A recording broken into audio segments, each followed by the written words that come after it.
नमस्कार दोस्तों, स्वागत है आपका अपने यूट्यूब चैनल द्विवेदी कॉलेज में।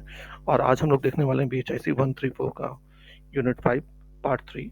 इससे पहले मैंने 2 वीडियोज़ और बनाए हैं इसी चैप्टर से रिलेटेड। अगर आपने वो नहीं देखा तो प्लीज़ जाके देखें, आपको कंसेप्ट पूरा क्लियर हो जाएगा।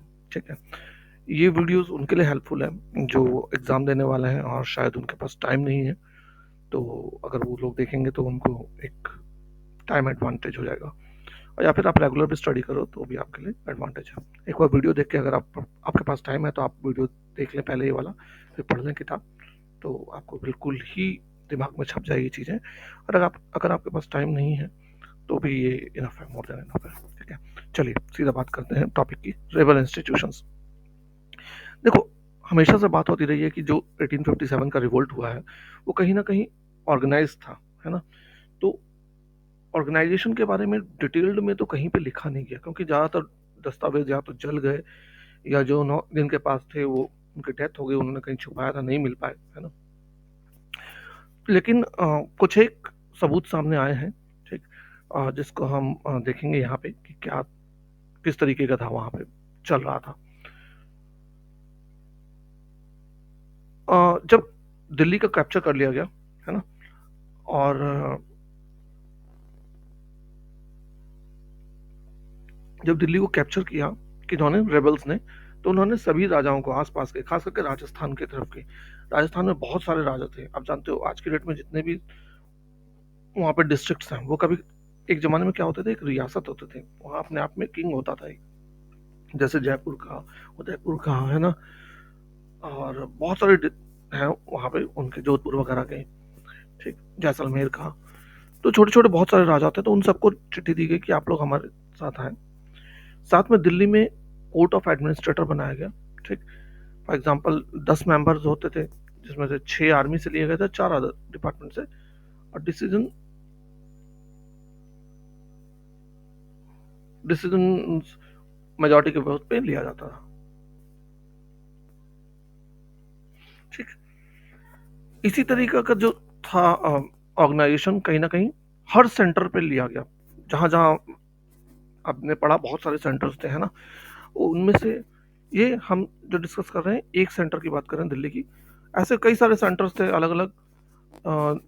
हर सेंटर पे ऑलमोस्ट मोर और लेस ऐसे ही बंटवारा किया गया, है ना। अगर हम पढ़ें तो, अगर जो हमारे पास रिकॉर्ड आज के डेट में प्रेजेंट है प्रॉपर तरीके से, है ना, वो अवध का है कि किस तरीके से वहाँ पे ऑर्गेनाइजेशन, रिबेल ऑर्गेनाइजेशन स्टैब्लिश की गई, ठीक। वहाँ पे हम देखते हैं कि रिबेल्स जो थे उन्होंने ये एक तरीके से कंडीशंस रखी हुई थी कि हम ऑर्डर सिर्फ दिल्ली के ओबे करेंगे, है ना। वजीर जो होगा आर्मी आर्मी सेलेक्ट करेगी, ऑफिसर्स आर्मी के कंसेंट से ही रखा जाएगा, ठीक। अवध का जो रिबेल एग्जीक्यूटिव स्ट्रक्चर था वो दो, उसमें 2 बॉडीज थी, ठीक। अवध का रिबेल स्ट्रक्चर की 2 बॉडीज थी। एक थी ब्यूरोक्रेट्स और कोर्ट ऑफिशियल्स की थी, जो कि ऑर्गेनाइजेशन और पेमेंट को देखते थे, और दूसरी थी मिलिट्री सेल, ठीक।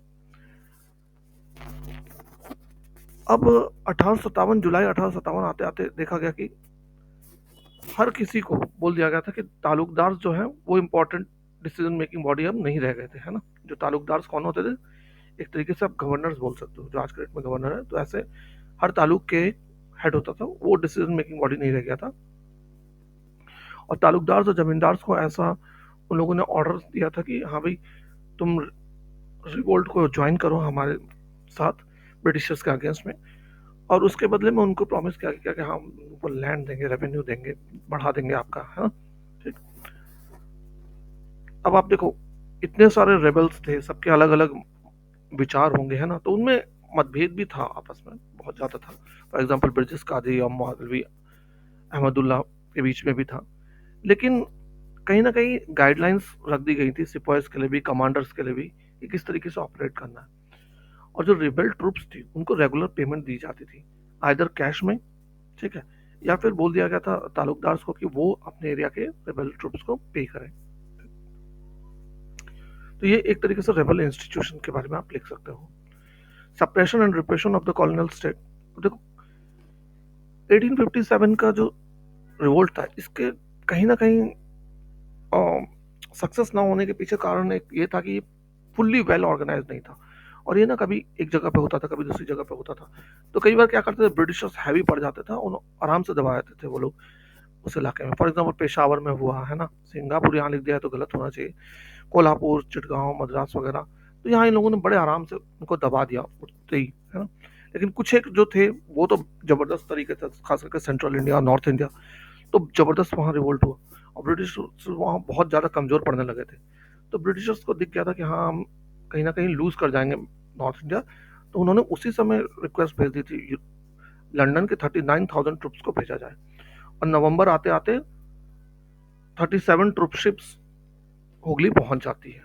37 ट्रुप शिप्स पे हुगली में लोग आ जाते हैं, है ना। मिड अगस्त आते आते जितने भी म्यूटिनर्स थे उनको आरा, गया, हजारीबाग, बिहार से भगा दिया जाता है, हटा दिया जाता है ना। दिल्ली भी 21 सितंबर को कहीं ना कहीं ब्रिटिशर्स के अंडर आ जाता है, वहाँ पे बहुत कैजुअलिटी होती है। उसके बाद रिबल्स भाग के लखनऊ पहुंच जाते हैं। लखनऊ एक मेन फोकस बन जाता है लड़ाई का। लखनऊ में रिबल्स को जो आर्म्स एंड एम्युनिशन आते थे वो कहाँ से आते थे, फैजाबाद से आते थे। फैजाबाद में वर्कशॉप रखी गई, ठीक। एक एस्टिमेट के तहत बताया गया कि 1.5 लाख लोगों की मौत हुई अवध में, जिसमें से 1 लाख तो सिविलियंस थे। जब लखनऊ भी लोगों के हाथ से चला गया मार्च 1858 में, तो ये लोग कंट्री साइड में भाग गए ना, गाँव वाँव में छुप गए, और वहां से रजिस्टेंस चलाते रहे अपना। सितंबर अक्टूबर 1858 तक रिबेल्स को बिलीव था कि हाँ, अगर हम लोग फिर से कंबाइन हो जाए तो हम ब्रिटिशर्स को फिर से दबा सकते हैं, बट ऐसा हो नहीं पाया, है ना।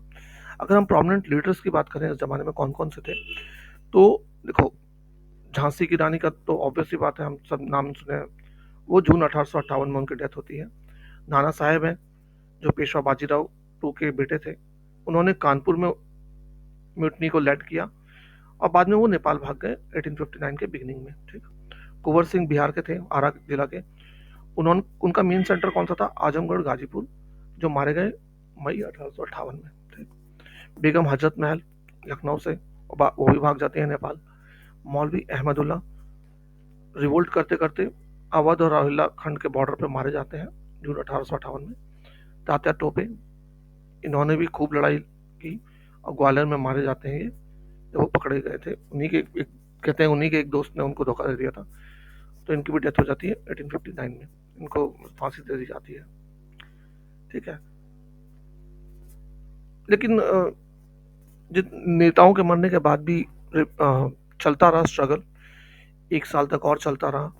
लेकिन धीरे धीरे रिसोर्सेज की कमी के कारण अब ब्रिटिशर्स के पास इतने ज़्यादा हथियार थे कि वो उनके सामने टिक नहीं पाए, और धीरे धीरे ये डाई आउट हो गया, ठीक। तो ये 2 टॉपिक आज का मैंने कवर करना था, तो होप आपको ये पूरा क्लियर हो गया हो। और इससे रिलेटेड क्वेश्चंस है कि आपको दे सकता है कि give 2 examples of rebel institutions with brief details, थोड़ा सा जो हमने पढ़ा है वो डिटेल लिख दीजिए आप इसमें। हाँ, तो what extent does the defence of Lucknow indicate the intensity of the revolt. तो जो हमने पढ़ा कि किस तरीके से लखनऊ के आसपास के इलाके में रिबल्स ने अंग्रेजों के खिलाफ लड़ाई लड़ी, उसके बारे में भी आप यहाँ पे लिख सकते हैं। मिलते हैं अगले टॉपिक में हम, जिसमें हम पढ़ेंगे after math of the revolt. तो थैंक्स फॉर वॉचिंग। जय हिंद।